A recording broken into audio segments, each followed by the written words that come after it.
Hi guys, अब हम पढ़ने वाले हैं कि सेल साइकिल का रेगुलेशन कैसे होता है। ये एक लंबा टॉपिक है तो इसको मल्टीपल शॉर्ट्स में कवर किया जाएगा। आज वाले शॉर्ट में हम समझेंगे कि स्पेसिफिकली जीवन फेज के अंदर कैसे रेगुलेशन किया जाता है। तो जीवन फेज को हम रिस्ट्रिक्शन पॉइंट भी बोलते हैं। क्यों? क्योंकि इस पॉइंट पे जब जो सेल है वो एंटर कर जाता है सेल साइकिल में तो कुछ भी रिवर्स नहीं हो सकता है।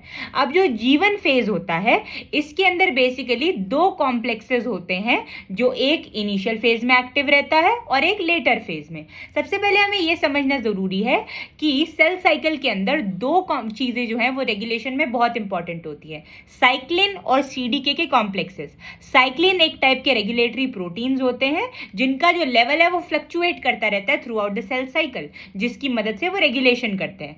बट जो सीडीकेज होते हैं which are cyclin dependent kinases, मतलब जब ये साइक्लिन के साथ एसोसिएट करते हैं तब ये फॉस्फोराइलेशन करके बाकी चीजों का एक्टिवेशन करते हैं और सेल साइकिल को आगे प्रोग्रेस करवाते हैं। तो इसीलिए साइक्लिन का डिग्रेडेशन होगा तो सेल साइकिल वहीं पे रुकेगी, साइक्लिन का एसोसिएशन होगा तो सेल साइकिल आगे मूव करती रहेगी। बात करते हैं जीवन फेज के बारे में। इनिशियल फेज के अंदर जीवन फेज के अंदर साइक्लिन डी और सीडीके 4-6 जो है उनका इंपॉर्टेंट रोल होता है।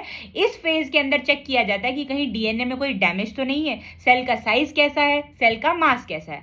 अगर सब कुछ एकदम बढ़िया है तो सेल साइकिल आगे बढ़ जाएगी। बट व्हाट इफ डीएनए के अंदर एक्चुअली कुछ डैमेज डिटेक्ट हो जाए? इस फेज के अंदर एक स्पेसिफिक टाइप के प्रोटीन्स होते हैं जिनको बोलते हैं P53 proteins, which are also known as guardians of the genome. ये प्रोटीन्स P21 नाम के प्रोटीन्स का सिंथेसिस करवाते हैं। P21 प्रोटीन जो है वो CDK4 को इनहिबिट करते हैं, जो कि साइक्लिन के साथ अटैच होकर के आगे मूव करवाते हैं। Now that CDK has been inhibited, the cell won't be able to move to the next phase. अगर मान लो ये सेल बिल्कुल सही है तब क्या होगा?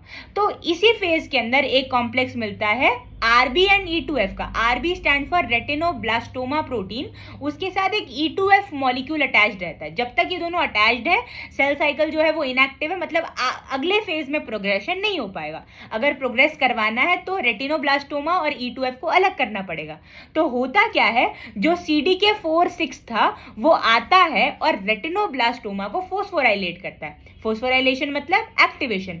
E2F प्रोटीन जो है वो साइड हो जाएगा, रेटिनोब्लास्टोमा जो एक्टिवेशन हो गया, तो अब जो सेल है वो नेक्स्ट फेज यानी कि एस फेज में ट्रांजिशन कर जाएगा।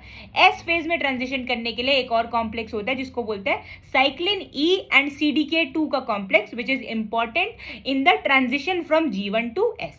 अगले शॉर्ट वीडियो में हम पढ़ेंगे कि एस फेज के अंदर कैसे रेगुलेशन होता है।